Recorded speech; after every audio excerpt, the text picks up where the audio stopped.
మిత్రులకు నమస్కారం. మా తోటి విప్పులందరికీ కూడా నమస్కారం.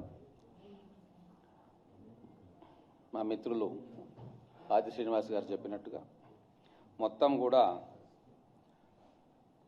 11 బిల్స్ శాసనసభలో ప్రవేశపెట్టడం జరిగింది.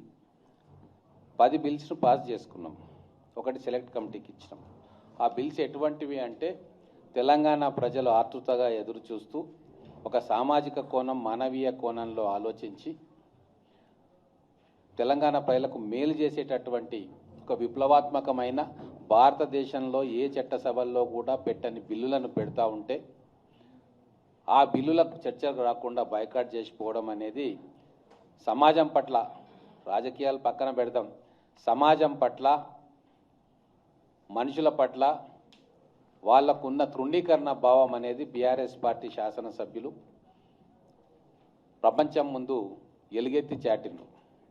ఎటువంటి బిల్స్ అంటే తల్లిదండ్రుల పట్ల ఉద్యోగం చేస్తున్న పిల్లలకు తల్లిదండ్రులను బాధ్యతగా చూసుకోవాలని చెప్పి వాళ్ళ జీతంలో కూడా కోత విధించి ఆ తల్లిదండ్రులకు ఇవ్వాలి అని చెప్పి ఒక ఆలోచన చేసి ఎక్కడ కూడా చేపట్టని ఆ బిల్లుని మనం శాసనసభలో ప్రవేశపెట్టుకున్నాం.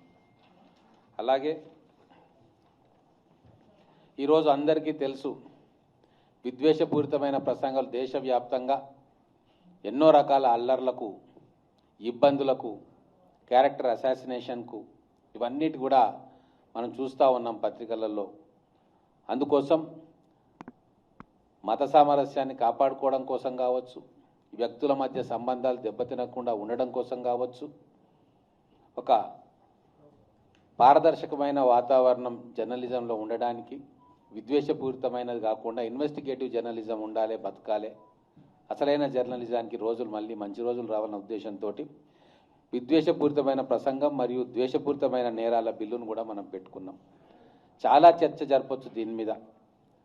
ప్రభుత్వం పక్షాన, ప్రజల పక్షాన, ప్రతిపక్షం వాళ్ళ వాయిస్ను వినిపించి ఒక అర్థవంతమైన చర్చకు శ్రీకారం చుట్టే ఈ బిల్లును దానికి కూడా వాళ్ళు సభలో లేకుండా పోవడం, అలాగే బీఆర్ఎస్ పాలనలో 10 సంవత్సరాల్లో న్యాయవాదుల మీద ఎటువంటి దౌర్జన్యాలు జరిగినాయి, వాళ్ళు ఎన్ని ధర్నాలు చేసిండ్రు, రాస్తారోకోలు చేసిండ్రు మీ అందరికీ తెలుసు.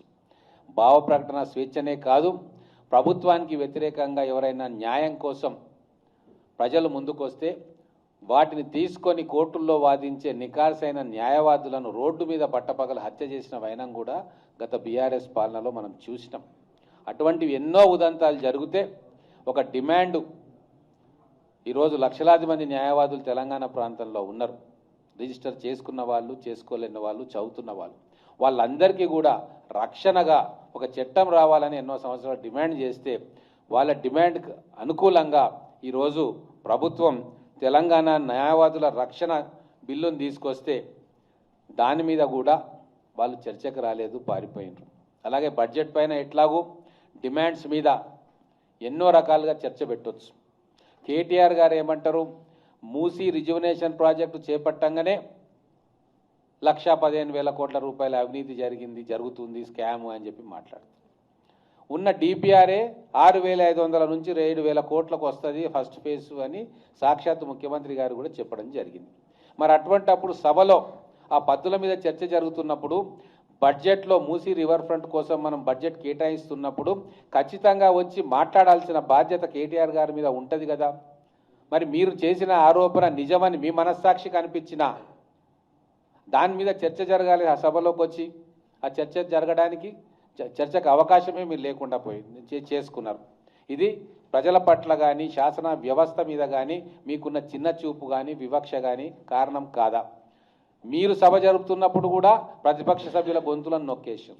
అట్లా జరగొద్దు అని చెప్పి ఆ వివక్షకు గురైన వ్యక్తులు ఈరోజు సభను నడుపుతూ ఉన్నారు. శ్రీధర్ బాబు గారు కావచ్చు, అలాగే బట్టి విక్రమార్క గారు కావచ్చు.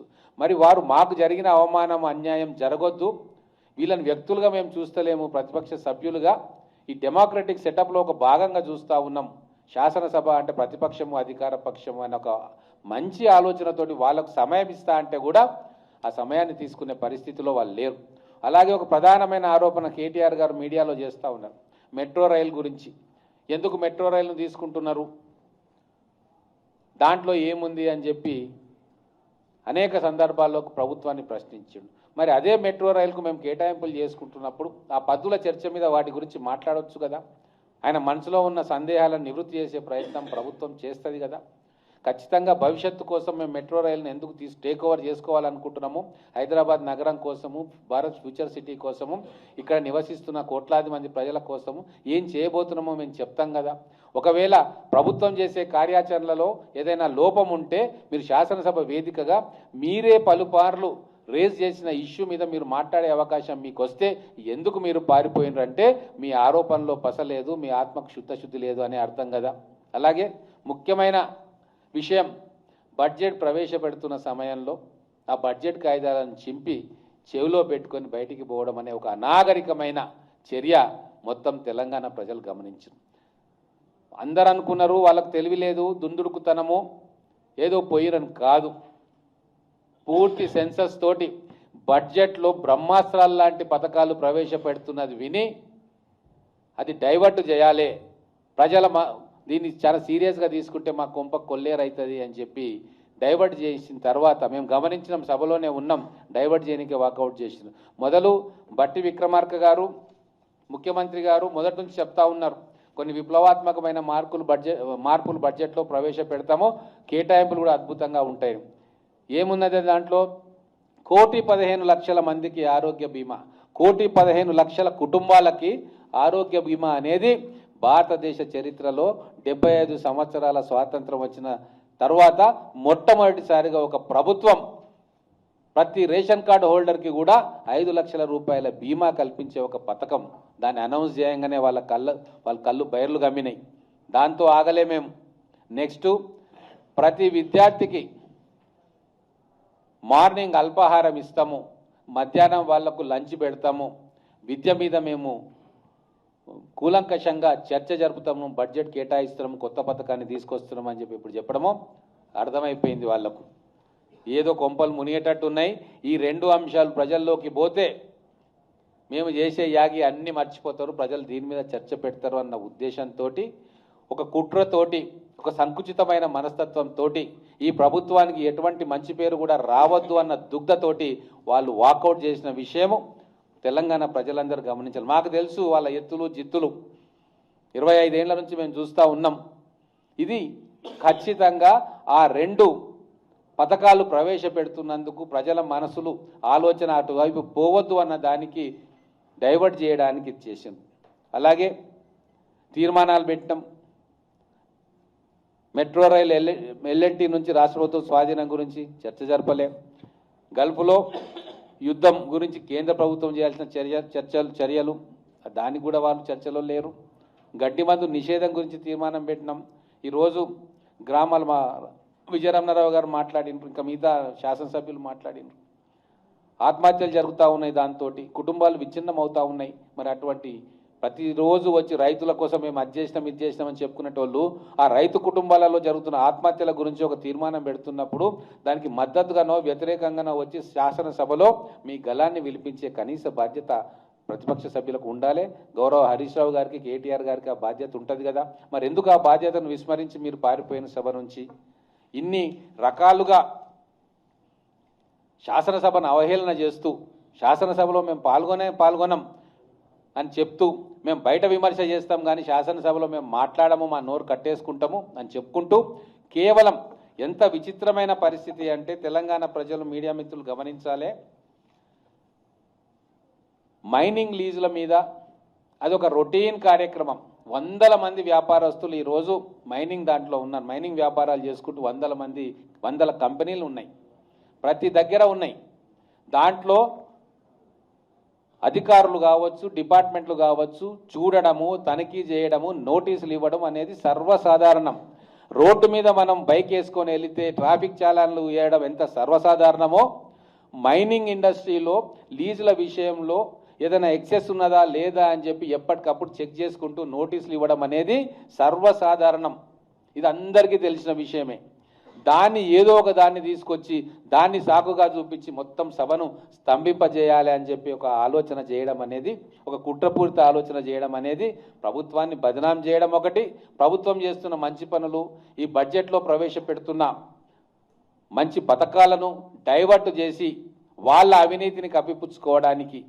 ఎందుకంటే చాలా అవినీతి ఇప్పుడు 10 సంవత్సరాల్లో వారు చేసిన అవినీతి, వాళ్ళు పెట్టిన ప్రొహిబిషన్లో పెట్టిన వందలాది ఎకరాలు, వాళ్ళు బెదిరించి గుంజుకున్న మైనింగ్, అవన్నీ కూడా ఇన్వెస్టిగేట్ చేయాలన్న ఒక ఆలోచన ప్రభుత్వం చేస్తున్న తరుణంలో డైవర్ట్ చేసి బట్టగాల్చి మా మీదనే బురద జల్లితే వీళ్ళు భయపడి ఆగిపోతారు, మా అక్రమాలను వెలికి తీయరు అని ఒక కుట్రకోణంతో వారు చేయడం.